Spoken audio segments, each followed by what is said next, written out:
white-winged vampire bat, on the prowl for its next victim.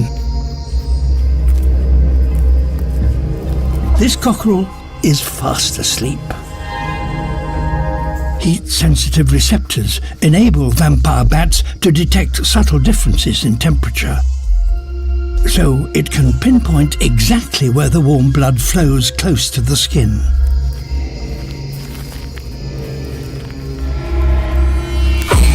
She bites. Her saliva contains a powerful anticoagulant known as draculin. This helps her feed quickly and avoids her being noticed. But blood isn't in fact very nutritious, so the bats have to drink over half their own body weight in one sitting. As a result, flight becomes nearly impossible. But her kidneys are remarkable and quickly extract the water from her meal, so within minutes she vanishes into the darkness, leaving the cockerel none the wiser.